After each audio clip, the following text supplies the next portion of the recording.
mengisi bangku yang di depan. Kami persilakan untuk ke depan.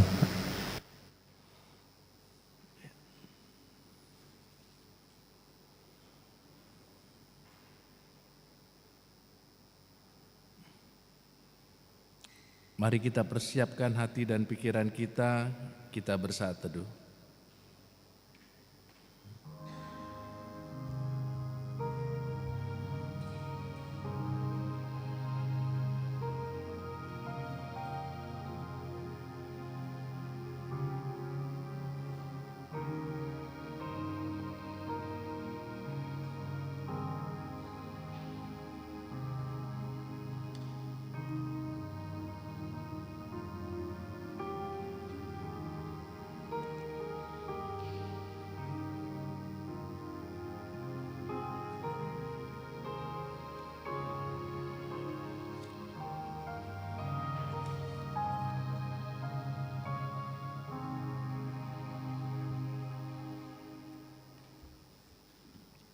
Kita bernyanyi dari buku nyanyian HKBP nomor 17 ayat 1 hingga 3.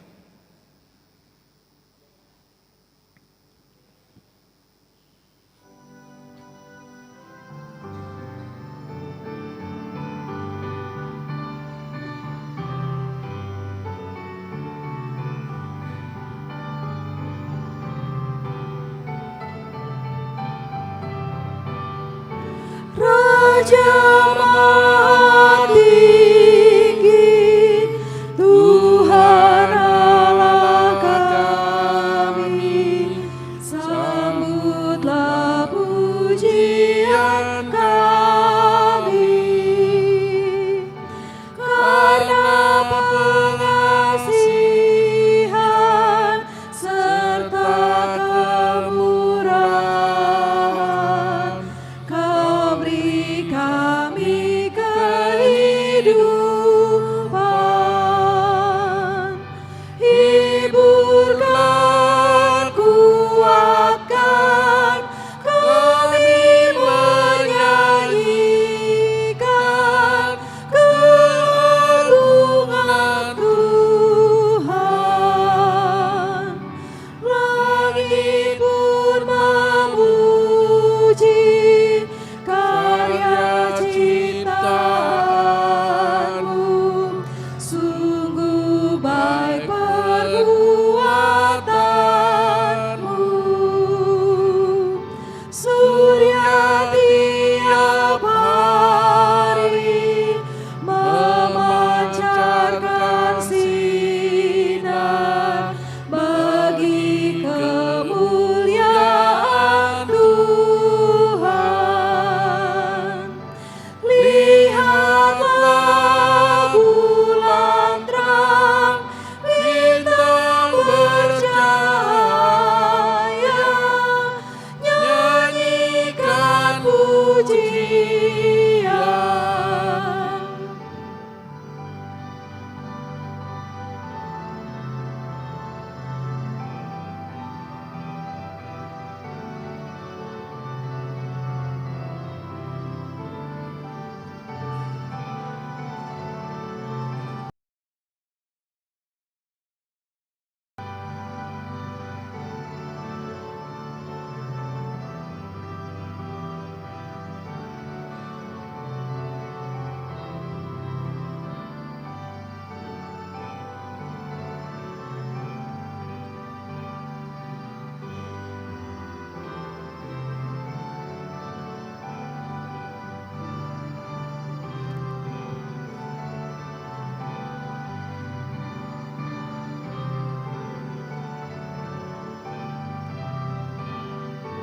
Jiwaku pun turut di depan tatamu, takut dan bersembah sujud.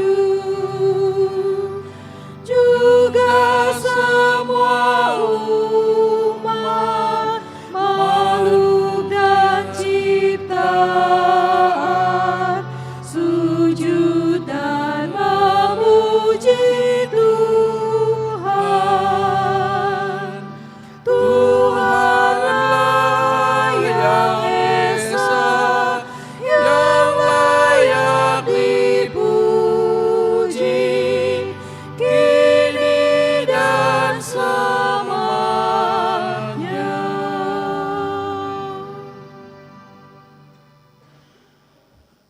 Di dalam nama Allah Bapa dan nama anaknya Tuhan Yesus Kristus dan nama Roh Kudus yang menciptakan langit dan bumi.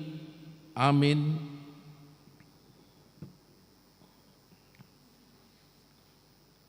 Sebab memang sesuai dengan keadaan Allah, yang baginya dan olehnya segala sesuatu dijadikan, yaitu Allah yang membawa banyak orang kepada kemuliaan, juga menyempurnakan Yesus yang memimpin mereka kepada keselamatan dengan penderitaan. Haleluya.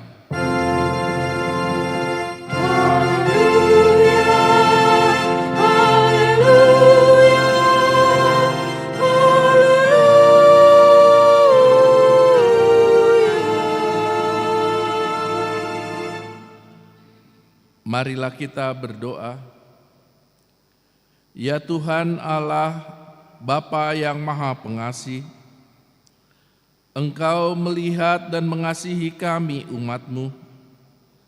Engkau tidak menunda, tetapi menyerahkan anak-Mu yang tunggal itu ke tangan orang-orang berdosa. Dia menderita aib dan nista, dan akhirnya mati di kayu salib. Tolonglah kami agar kami tahan dan bertekun dalam penderitaan seperti Dia, supaya nama-Mu bersama-sama dengan Tuhan Yesus Kristus dan Roh Kudus dipermuliakan. Amin.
Dengarlah hukum Tuhan yang diambil dari hukum keempat dan artinya. Hukum yang keempat. Ingat dan kuduskanlah hari Sabat. 6 hari lamanya engkau akan bekerja dan melakukan segala pekerjaanmu. Tetapi hari ketujuh adalah hari Sabat Tuhan Allahmu. Maka jangan melakukan sesuatu pekerjaan, engkau atau anakmu laki-laki, atau anakmu perempuan, atau hambamu laki-laki, atau hambamu perempuan, atau hewanmu, atau orang asing yang berada di kediamanmu. Sebab pada 6 hari lamanya Tuhan menjadikan langit dan bumi, laut dan segala isinya, dan Ia berhenti pada hari yang ketujuh. Itulah sebabnya Tuhan memberkati hari Sabat dan menguduskannya.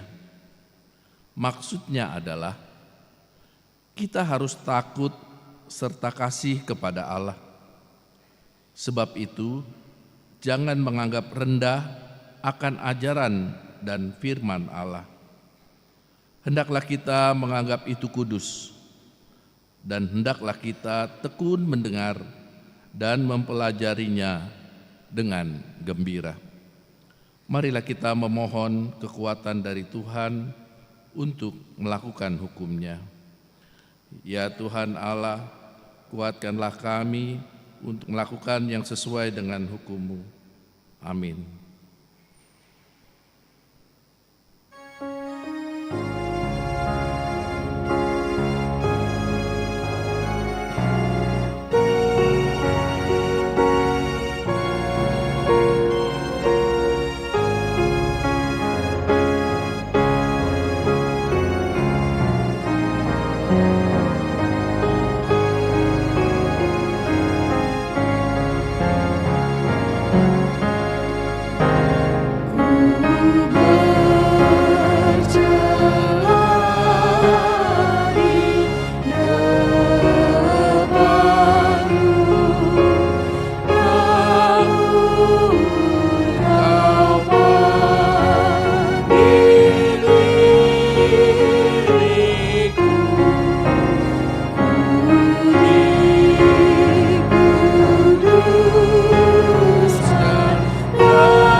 Marilah kita merendahkan diri untuk mengaku dosa kita. Ya Tuhan Allah Bapa, Tuhan kami Yesus Kristus, Engkaulah Allah yang Maha Kuasa, Pencipta segala sesuatu. Engkau adalah adil menghakimi semua orang. Kami datang ke hadapan-Mu mengaku segala dosa kami yang kami lakukan karena pelanggaran hukum-Mu, baik melalui perkataan kami yang tidak benar, maupun karena nafsu keinginan duniawi yang selalu mempengaruhi kami. Kami patut mendapat murka Tuhan akibat dosa kami itu. Tetapi Engkau adalah Tuhan pengasih dan penyayang. Kasihanilah kami, ampunilah segala dosa-dosa dan kesalahan kami di dalam anak-Mu Tuhan Yesus Kristus. Karuniakanlah kami Roh Kudus, agar kami setia mengikut Engkau di dalam kebenaran dan kekudusan, dan memperoleh hidup yang kekal yang Tuhan janjikan bagi setiap orang yang percaya kepada anak-Mu, Yesus Kristus, dan Juru Selamat kami. Amin.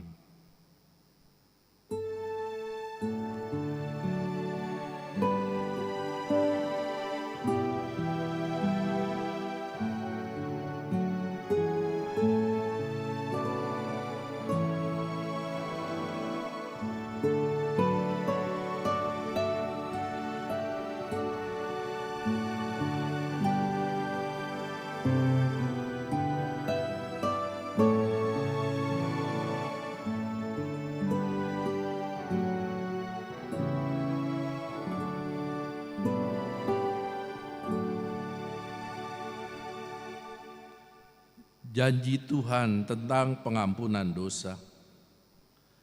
Demikianlah firman Tuhan, Aku telah menghapus segala dosa pemberontakanmu seperti kabut diterbangkan angin, dan segala dosamu seperti awan yang tertiup. Kembalilah kepadaku, sebab aku telah menebus engkau. Kemuliaan bagi Allah di tempat yang maha tinggi. Amin.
Dengarlah firman Tuhan yang ditetapkan untuk hari Minggu ini, terambil dari 2 Samuel 22, ayatnya yang ke-44 hingga 51, kita membaca secara responsoria. Engkau meluputkan aku dari pembantahan bangsaku, Engkau memelihara aku sebagai pemimpin bangsa-bangsa, bangsa yang tidak kukenal menjadi hambaku. Orang-orang asing tunduk menjilat aku. Begitu telinga mereka mendengar, mereka taat kepadaku. Orang-orang asing kecut hati dan keluar dari kubunya dengan gemetar. Tuhan hidup, terpujilah gunung batuku dan mulialah Allah gunung batu penyelamatku. Dialah Allah yang telah mengadakan pembalasan bagiku, yang membawa bangsa-bangsa ke bawah kuasaku, dan yang membebaskan aku dari musuh-musuhku. Engkau telah meninggikan aku mengatasi mereka yang bangkit melawan aku. Engkau melepaskan aku dari orang yang melakukan kekerasan. Sebab itu, aku hendak bersyukur kepadamu di antara bangsa-bangsa, ya Tuhan, dan bermazmurlah bagi namamu. Ia mengaruniakan kemenangan-kemenangan yang besar kepada raja yang diangkatnya, dan menunjukkan kasih setia kepada orang yang diurapinya, kepada Daud dan keturunannya untuk selamanya. Demikianlah pembacaan firman Tuhan. Berbahagialah orang yang mendengar firman Allah serta memeliharanya. Amin.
Marilah kita bersama-sama mengaku iman kepercayaan kita, sebagaimana teman-teman seiman di seluruh dunia. Kita bersama-sama mengucapkannya.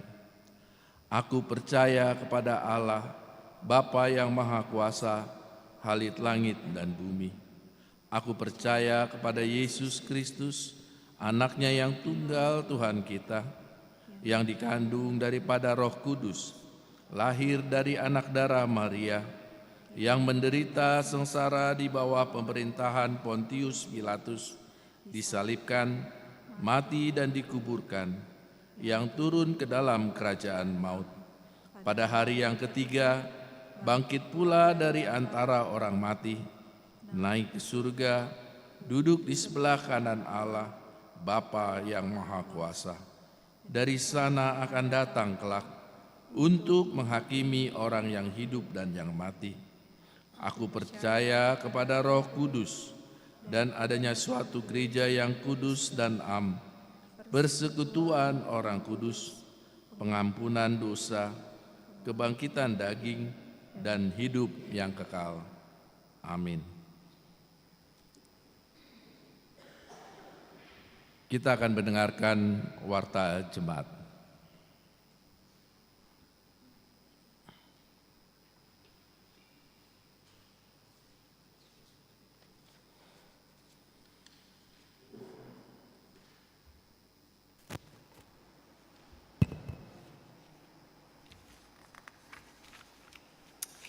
Warta Jemaat Minggu 15 Februari 2026. Yang pertama, nama Minggu.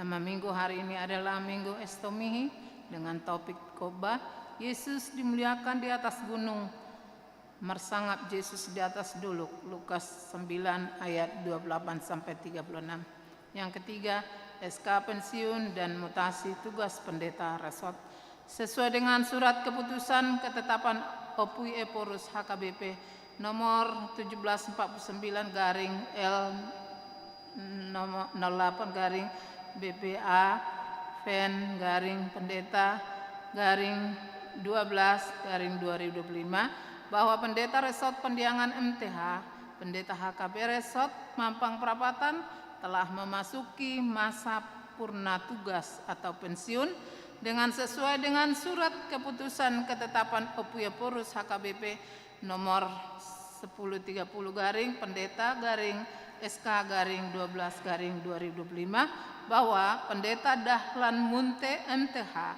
pendeta HKB Resort Pasar Rebo, Distrik 8 DKI Jakarta akan pindah tugas menjadi pendeta HKBP Resort Mampang Perapatan.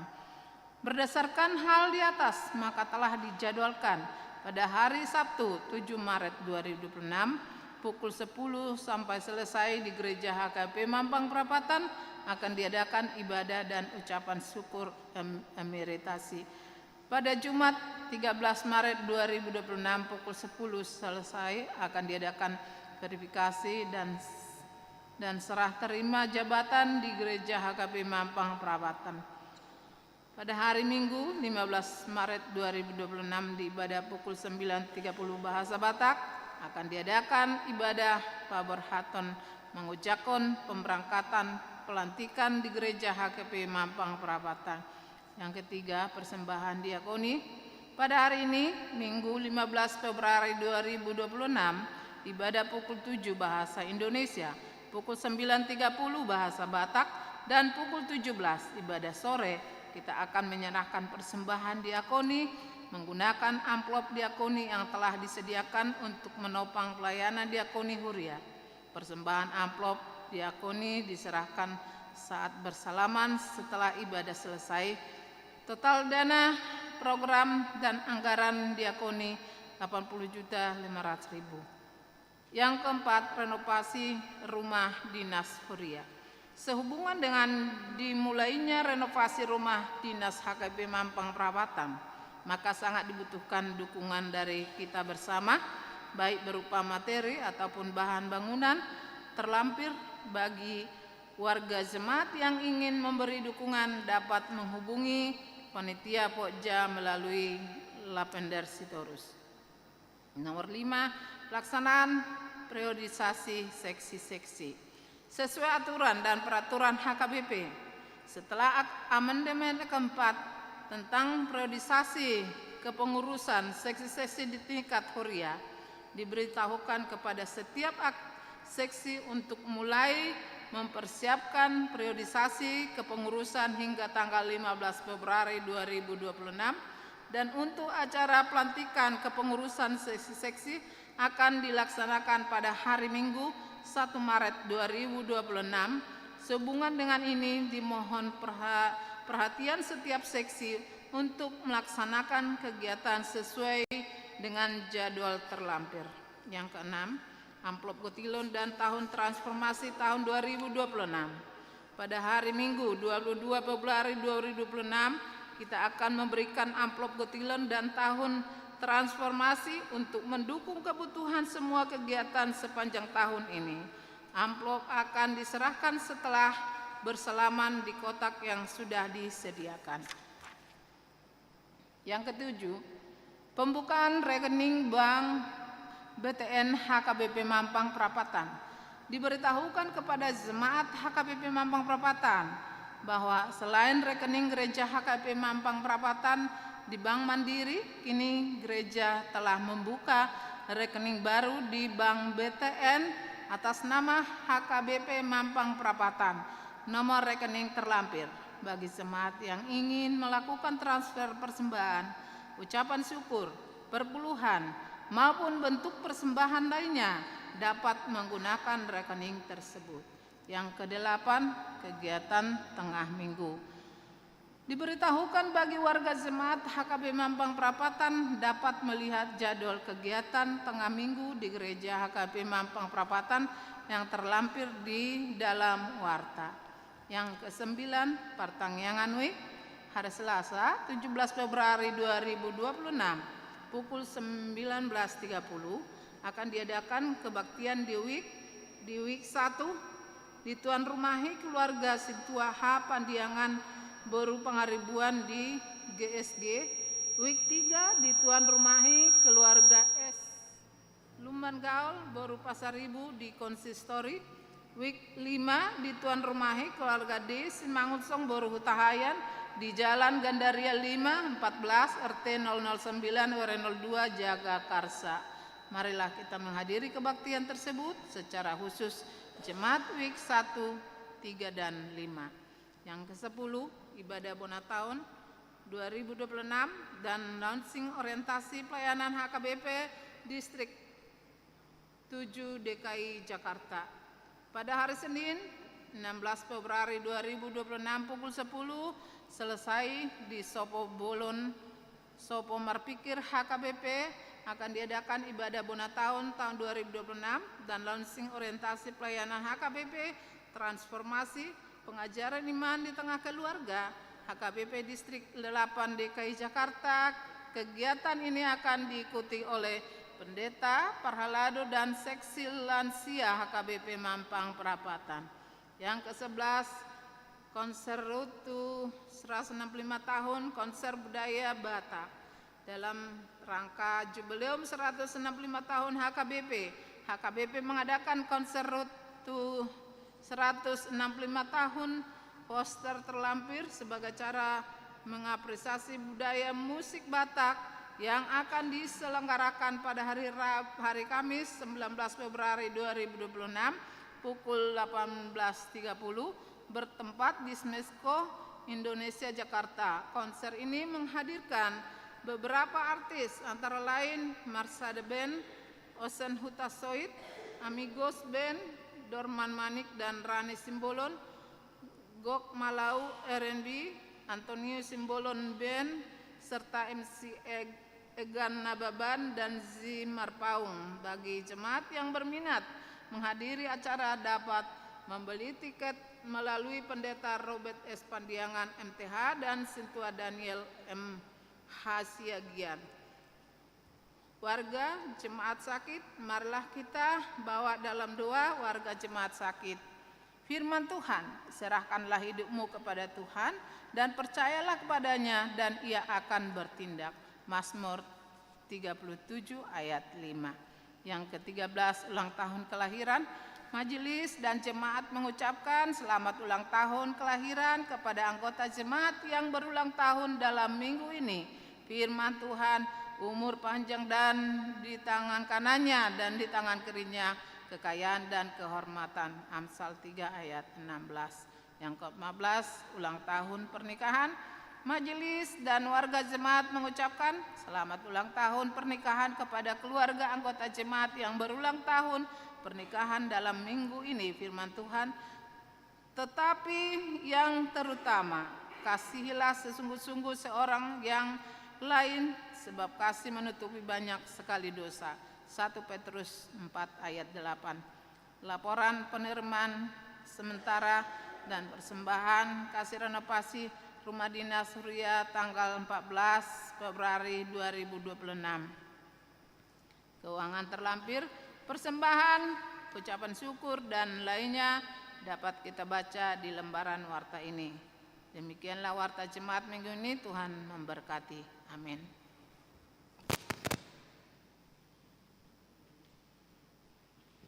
Kita bernyanyi dari buku nyanyian HKBP nomor 581 ayat 1 dan seterusnya sambil mengumpulkan persembahan kita 1A dan 1B. Putranya diberi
Damai sejahtera Allah yang melampaui segala akal, itulah yang memelihara hati dan pikiranmu di dalam Kristus Yesus Tuhan. Amin. Marilah kita buka Alkitab kita, nats khotbah untuk kita di hari Minggu Estomihi, yaitu tertulis di Lukas pasal 9 ayat 28 sampai ayat 36. Saya akan membacakan untuk kita semua. Yesus dimuliakan di atas gunung. Kira-kira 8 hari sesudah menyampaikan perkataan itu, Yesus membawa Petrus, Yohanes, dan Yakobus lalu naik ke atas gunung untuk berdoa. Ketika ia sedang berdoa, rupa wajahnya berubah dan jubahnya menjadi putih berkilau-kilauan. Tampaklah 2 orang berbicara dengan dia, yaitu Musa dan Elia. Keduanya terlihat dalam kemuliaan dan berbicara tentang kepergiannya yang akan digenapinya di Yerusalem. Sementara itu, Petrus dan teman-temannya telah tertidur, dan ketika mereka terbangun, mereka melihat Yesus dalam kemuliaannya dan kedua orang yang berdiri di dekatnya itu. Ketika kedua orang itu hendak meninggalkan Yesus, Petrus berkata kepadanya, "Guru, sungguh baik kita berada di tempat ini. Biarlah kami dirikan 3 kemah, 1 untuk engkau, 1 untuk Musa, dan 1 untuk Elia." Namun Petrus tidak tahu apa yang dikatakannya itu. Sementara ia berkata demikian, datanglah awan menaungi mereka. Ketika mereka masuk ke dalam awan itu, takutlah mereka. Lalu terdengarlah suara dari dalam awan itu yang berkata, "Inilah anakku, pilihanku, dengarkanlah dia." Ketika suara itu terdengar, tampaklah Yesus tinggal seorang diri. Pada masa itu murid-murid itu diam dan tidak menceritakan kepada siapapun apa yang telah mereka lihat itu. Demikian nats khotbah. Saudara-saudari yang dikasihi oleh Tuhan Yesus Kristus, hari ini kita sudah masuk ke dalam tanggal gerejawi Minggu Estomihi. Kita sudah mulai memasuki masa-masa Prapaskah, yaitu masa-masa mengingat dan menghidupi penderitaan Tuhan Yesus. Nats hari ini adalah Yesus dimuliakan di atas gunung. Nats ini sering dikatakan sebagai peristiwa transfigurasi Yesus, yaitu peristiwa di mana wajah Yesus berubah, dimuliakan. Saudara-saudari yang dikasihi oleh Tuhan Yesus Kristus, ketika kita membaca nats ini dikatakan di ayat 28, kira-kira 8 hari sesudah menyampaikan perkataan itu. Ketika kira-kira 8 hari itu menunjuk saat Tuhan Yesus, kalau kita mundur 8 hari, ini mengingatkan tentang pernyataan Tuhan Yesus Kristus atau pemberitahuan Tuhan Yesus tentang penderitaannya. Jadi di pasal 9 ayat 18 sampai 22 itu adalah pengakuan Petrus dan pemberitahuan pertama tentang penderitaan Yesus. Jadi ada 3 amang-inang tentang pemberitahuan tentang penderitaan Yesus. Dan yang dibawa adalah Petrus, Yohanes, Yakobus naik ke atas gunung. Jadi ada 3 murid Tuhan Yesus, Petrus, Yohanes, dan Yakobus. Mengapa tidak 12? Mengapa tidak ke-12 orang yang dibawa Tuhan Yesus? Sepertinya kalau melihat dalam beberapa perjalanan Tuhan Yesus, ketika Yesus juga menghidupkan, membangkitkan putri Yairus, murid Tuhan Yesus yang dibawa juga adalah Petrus, Yohanes, dan Yakobus.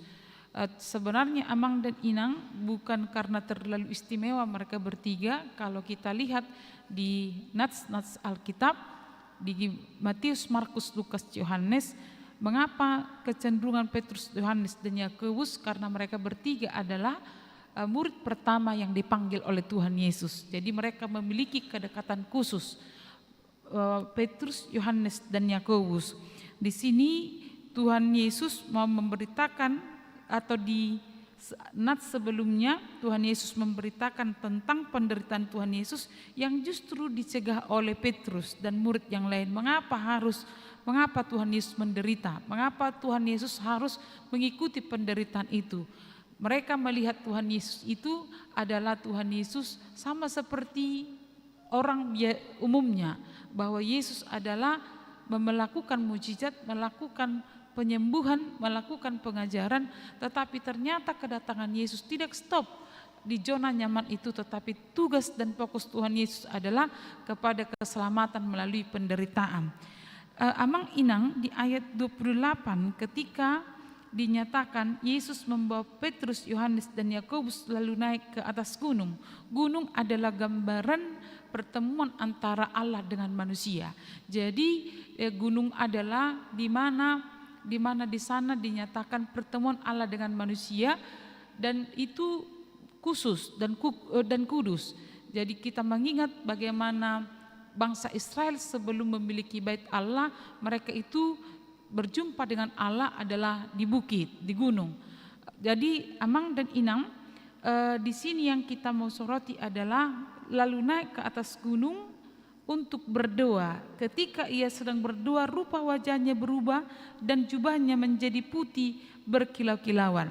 Jadi saat Tuhan Yesus berdoa, di sanalah terjadi perubahan. Dan perubahan itu, kalau yang sebelumnya murid-murid Tuhan Yesus melihat Yesus dalam berbagai pelayanan, melakukan mujizat atau pengajaran, tapi di dalam berdoalah dimunculkan keilahian Yesus sesungguhnya. Ketika Tuhan Yesus masuk di dalam ruang doa, Yesus mengalami perubahan, bukan karena berganti wajah, bukan karena berganti pakaian, justru di dalam doalah Allah menyatakan Yesus di dalam kemuliaannya. Amang dan Inang, ini menjadi pengajaran penting bagi kita. Ketika kita berdoa itu harusnya membawa pengaruh dalam kehidupan kita. Ketika kita memasuki ruang doa, ketika kita memasuki keheningan kita di dalam Tuhan, sesungguhnya kita setelah amin, kita adalah menjadi orang yang berbeda dari sebelum kita berdoa. Kita menjadi orang yang lebih memiliki pengharapan, memiliki kekuatan, dan kita berani berangkat dari zona nyaman kita untuk berjuang di dalam kehidupan.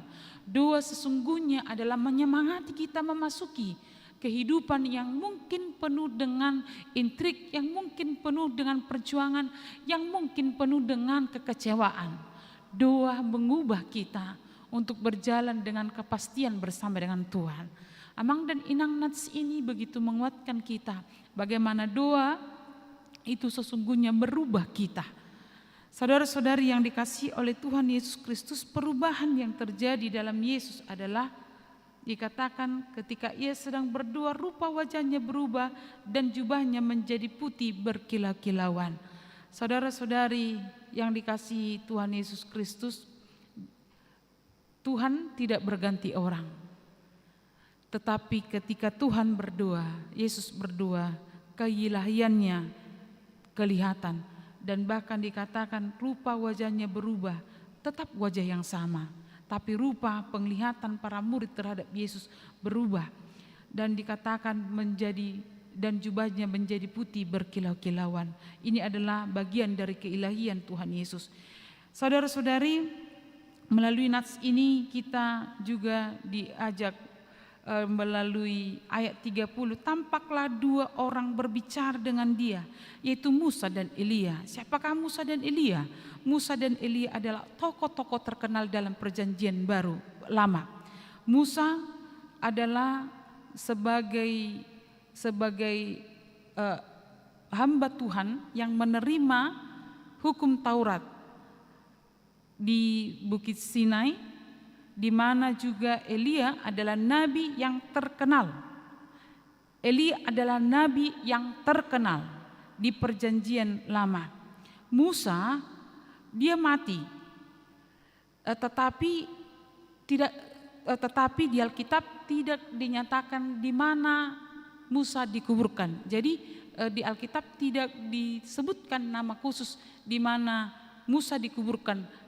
hanya Tuhan yang tahu di mana tempat Musa dikuburkan. Elia jelas dikatakan di dalam Alkitab bahwa Elia itu tidak mati tetapi naik ke surga.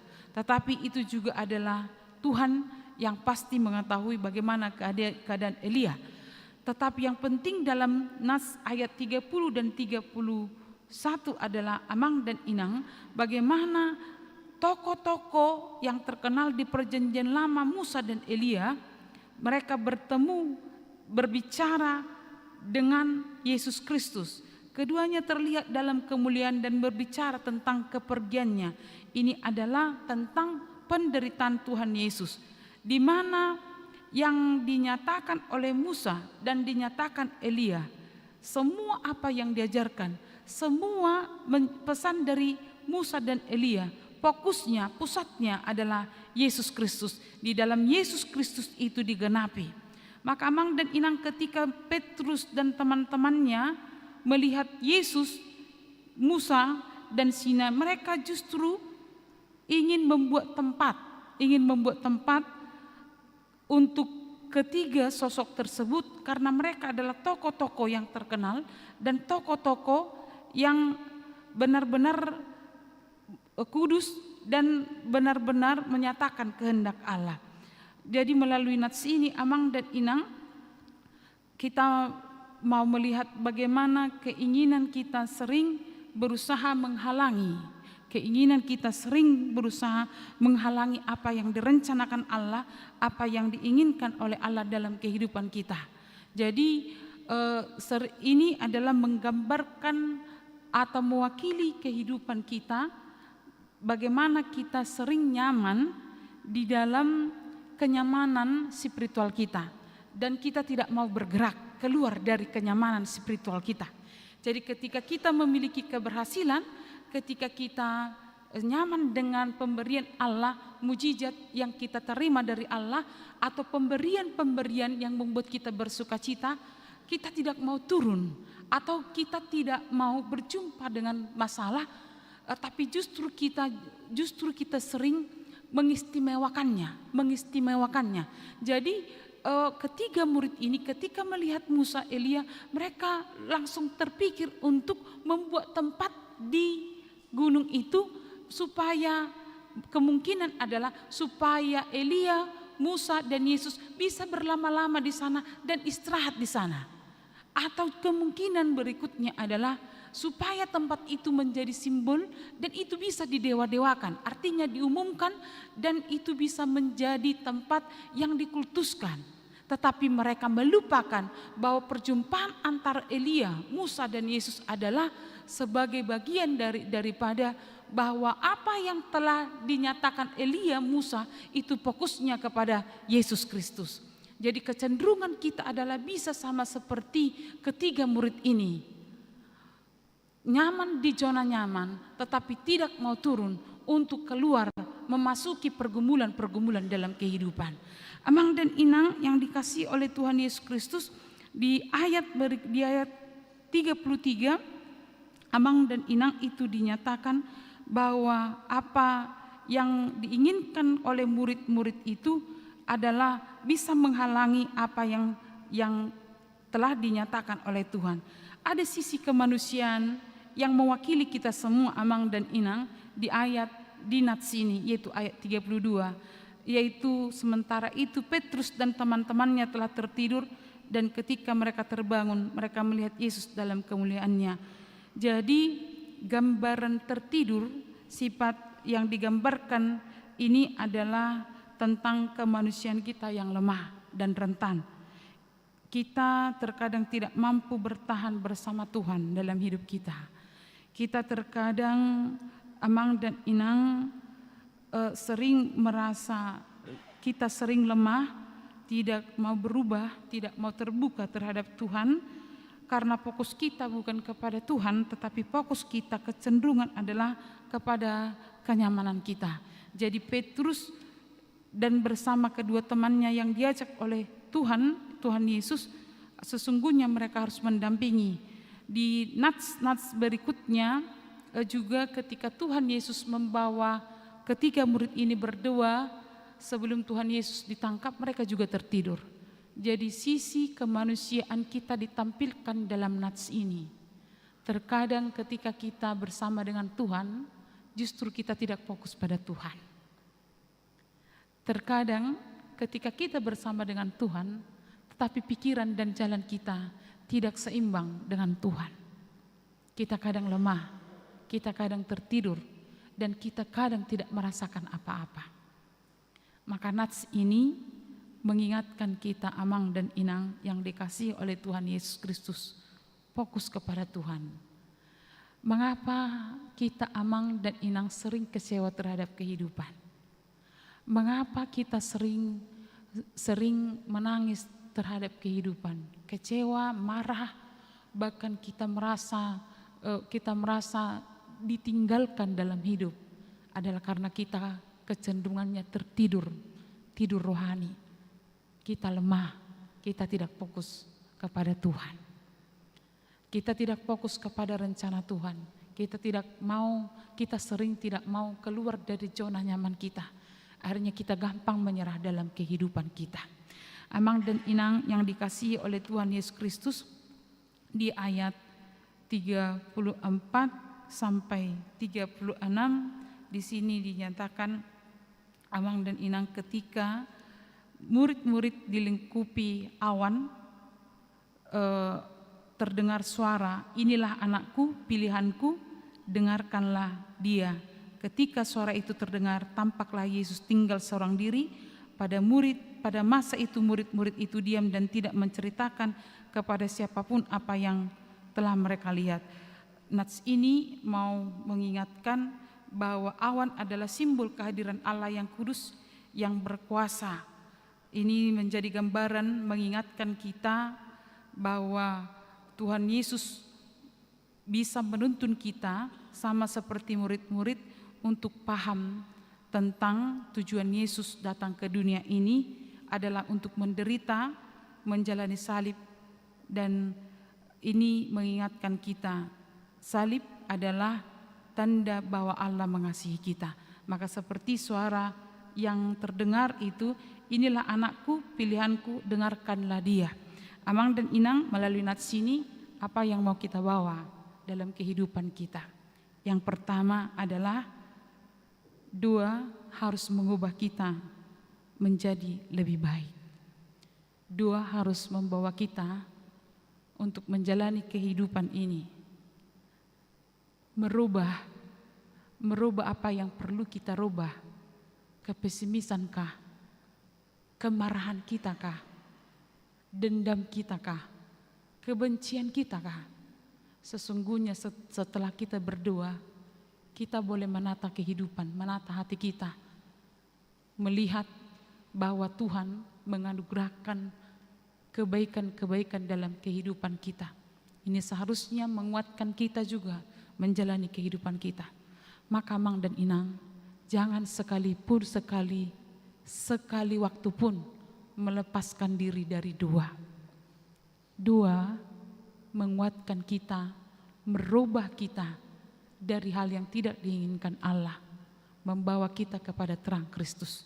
Yang kedua, melalui nats hari ini kita diingatkan, mari menempatkan Yesus sesuai dengan kehendak Allah, dengan melihat masalah kita di mana Tuhan menempatkan kita bahwa Tuhan ada di sana. Mari menempatkan Yesus di dalam masalah kita tanpa membuat Yesus menjadi Yesus melakukan hal yang kita keinginkan atau memaksa Yesus mengikuti keinginan kita.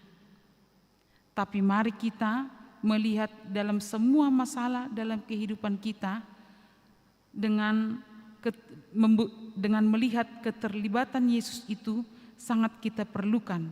Kita melihat bahwa Tuhan itu berada bersama-sama dengan kita melewati perjalanan kehidupan kita. Ia berbicara di dalam kehidupan kita, Ia juga mau di dalam kehidupan kita membantu kita melewati masalah-masalah kehidupan kita. Godaan terbesar Amang dan Inang sama seperti murid-murid yang menyamakan Yesus itu dengan Elia dan Musa. Elia dan Musa tidak bisa disamakan dengan Yesus. Kita sering menyamakan Yesus dengan harta, jabatan, uang, atau godaan-godaan yang lain. Jangan pernah samakan Yesus dengan godaan-godaan jabatan atau harta di dunia ini. Karena Yesus adalah Yesus dan Dia datang dengan kehendaknya untuk mengasihi kita, membawa kita ke dalam sukacita besar keselamatan surgawi. Yang ketiga, melalui firman Tuhan hari ini, Amang dan Inang, Tuhan hadir dan akan selalu berbicara dalam kehidupan kita. Tuhan hadir dan akan selalu berbicara dalam kehidupan kita. Maka yang harus kita lakukan adalah dengarlah Tuhan. Amin, kita berdoa. Allah Bapa yang kami puji dan sembah dalam diri Yesus Kristus, kami bersyukur atas kasih setia Tuhan yang menyertai kehidupan kami sampai hari ini. Tuhan, kami sudah mendengar firman Tuhan. Kau adalah Tuhan yang menjadi kota benteng perlindungan kami.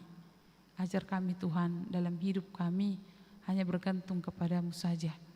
Tuhan, kami bawakan kepadamu jemaat-Mu dalam kehidupan pergumulan, sukacita, pekerjaan, atau apapun yang mereka sedang hadapi saat ini. Tuhanlah yang bersama-sama dengan mereka.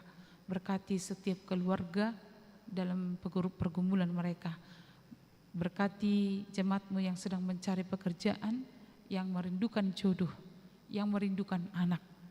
Tuhan juga menguatkan para jemaat-Mu yang sedang lemah karena sakit di rumah sakit atau di rumah mereka, yang harus selalu kunjungan ke rumah sakit untuk memperoleh pengobatan. Ada 9 orang dan masih ada yang belum kami ketahui. Tuhan kiranya muatkan iman mereka untuk tetap bersandar kepada Tuhan. Kami juga membawakan jemaat-Mu yang bersuka cita karena pertambahan usia yang Tuhan berikan kepada mereka, ada 13 orang. Biarlah mereka semakin bersyukur atas kebaikan Tuhan dalam hidup mereka. Kami juga bawakan kepadamu jemaat-Mu yang berulang tahun pernikahan, ada 1 kakak. Biarlah cinta kasih Tuhan menguatkan cinta mereka untuk melewati masa-masa sulit, masa duka, masa sukacita dalam keluarga mereka. Kami juga membawakan kepadamu semua program yang akan berlangsung sepanjang minggu ini, baik dalam perpanjangan week, seksi-seksi atau kategorial. Tuhanlah yang menguatkan pelayan yang dipimpin oleh Amang Pendeta. Tuhan memberkati semua perhalado dalam melaksanakan berbagai pelayanan. Kami juga membawakan kepadamu Tuhan, yaitu program yang sedang berjalan saat ini, yaitu renovasi rumah dinas Huria dan kebutuhan atas renovasi. Kiranya kami tergerak untuk saling membantu, memberikan apa yang bisa kami berikan, baik yang kecil ataupun yang besar. Ketika kami terbuka untuk saling memberi, kami juga memiliki rasa kepemilikan bersama di dalam apa yang sedang dikerjakan. Berkati juga Tuhan panitia persiapan emeritasi dan mutasi pendeta resort yang akan berlangsung di hari yang akan datang. Tuhan juga menguatkan panitia dan apa yang sedang dibutuhkan saat ini. Tuhanlah yang mencukupkan melalui semua jemaat-Mu. Kami juga bawakan kepadamu yaitu kegiatan distrik yang berlangsung di hari yang akan datang, ibadah bona tahun dan konser Road to 165 tahun HKBP yang akan berlangsung pada hari yang akan datang. Tuhanlah yang memberkati kami semua jemaat-Mu HKBP dimanapun berada. Kami bersinergi saling menopang. Kami tahu Tuhan banyak yang sedang dipergumulkan dengan menurunnya ekonomi saat ini, atau juga di berbagai masalah yang sedang dihadapi. Kami mohon Tuhan yang memberkati kami semua, memberkati semua jemaat-Mu yang selalu memberikan hati untuk senantiasa menopang apa yang diperlukan dalam pelayanan di distrik ini. Tuhan, kami bawakan juga kepadamu pemerintah yang sedang berjuang, yang sedang bergumul atas berbagai masalah yang sedang dihadapi oleh negara kami di berbagai tempat sedang menghadapi bencana ekologi, penurunan ekonomi, dan bahkan juga cuaca ekstrim dan panen juga menurun. Tuhan kiranya memberikan hikmat kepada pemerintah kami untuk dapat mengelola pemerintahan dengan baik dan benar, dan berikan mereka juga saling mendukung. Terima kasih Tuhan, kami serahkan hidup kami kepadamu, ampuni kami akan dosa kami agar kami layak di hadapanmu. Dalam nama Yesus kami berdoa, amin. Kita sambut firman Tuhan dengan bernyanyi dan menyerahkan persembahan.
Marilah kita berdoa untuk menyerahkan persembahan kita kepada Tuhan.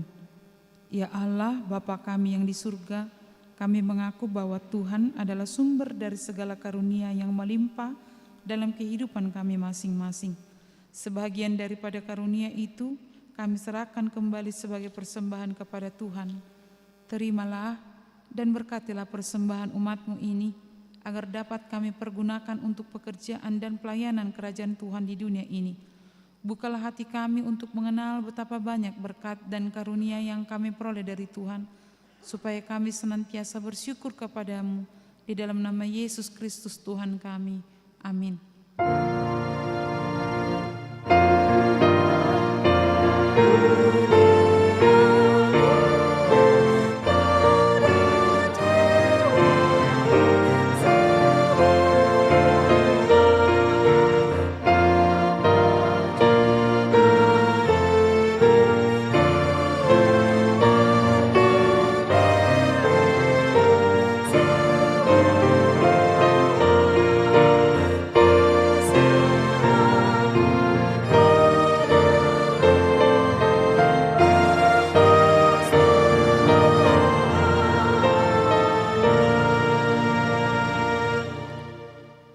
Bapa kami yang di surga, dikuduskanlah nama-Mu, datanglah kerajaan-Mu, jadilah kehendak-Mu di bumi seperti di surga. Berikanlah kami pada hari ini makanan kami yang secukupnya, dan ampunilah kami akan kesalahan kami, seperti kami juga telah mengampuni orang yang bersalah kepada kami. Dan janganlah membawa kami ke dalam pencobaan, tetapi lepaskanlah kami daripada yang jahat.